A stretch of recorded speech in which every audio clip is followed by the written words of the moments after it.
니오가 테슬라 킬러로 주목받고 있습니다. 테슬라 FSD 컴퓨터보다 7배 높은 연산력, 라이다 탑재, 충전 없이 최고 1000km까지 달릴 수 있다고 발표했죠. 3시간이 넘는 니오데이의 발표 중 그 핵심을 들여다봅시다.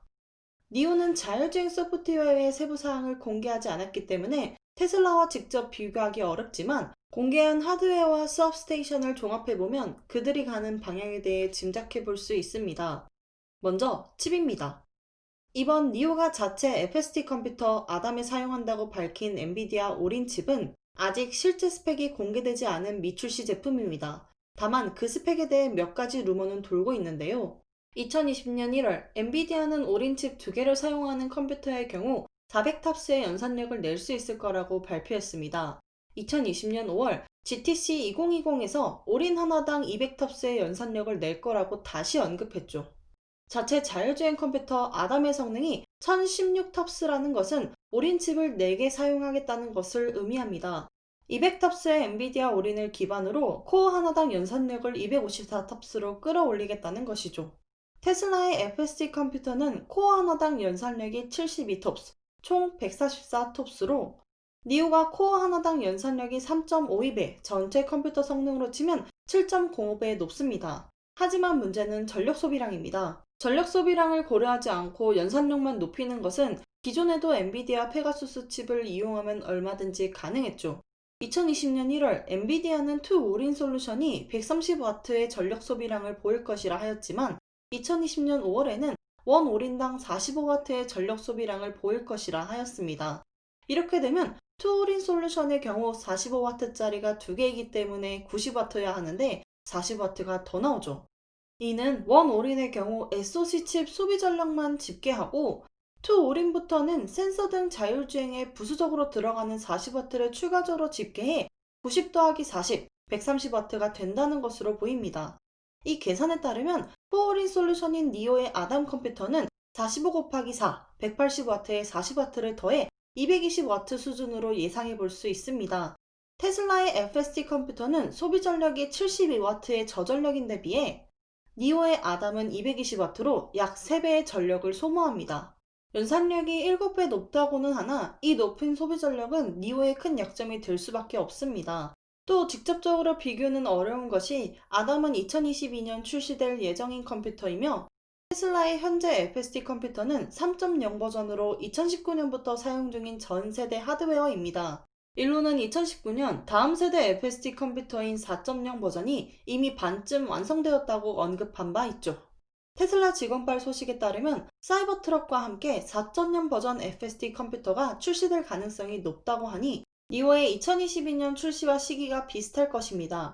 결국 이것은 전 세대의 제품과 다음 세대의 하드웨어를 비교하는 셈이죠.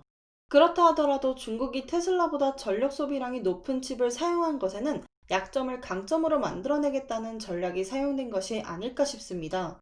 단 2번 암드에 재직했다는 것만으로도 암드가 인텔의 아성을 무너뜨릴 기세로 성장하게 만든 짐 켈러.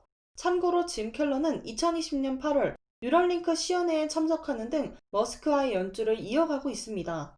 그와 프로세서 특허만 34개 이상을 보유한 피터 바논이 설계했던 저전력이면서 균형 잡힌 연산력을 지닌 테슬라의 FSD 컴퓨터와는 달리, 니오는 상대적으로 그 자율주행 컴퓨터를 제작할 하드웨어 제작 능력에서 테슬라에 밀릴 수밖에 없습니다. 그들은 소비 전력량이라는 약점을 장점으로 승화시키기 위해 차라리 그 연산력을 높이고자 결정했죠. 테슬라의 144톱스보다 7.05배 높아져 더 남아버린 연산력은 라이다와 고해상도 카메라에 쓰도록 하자는 것입니다. 배터리 용량이 커진 만큼 충전 시간 문제가 불거질 수 있으니 충전하는 대신 교체해버리자는 수압 스테이션을 확장한 것이죠. 현재의 전기차 충전소 대신 13개의 배터리를 준비해도 차량들이 오면 배터리를 교체해주는 방식입니다. 배터리 교체 시간은 5분이지만 줄을 서는 차량 수에 따라 약 10분에서 13분 정도 소요된다고 합니다. 방전된 고객의 배터리를 받고 나면 그 즉시 스테이션에서 충전을 시작해 13개의 배터리가 전부 교체될 때까지 최소 60분 이상 충전이 가능하죠. 따라서 13개의 배터리만 예비해둬도 수압 스테이션에서 하루 312개의 차량들이 배터리를 교체하는 것이 가능하다는 설명입니다.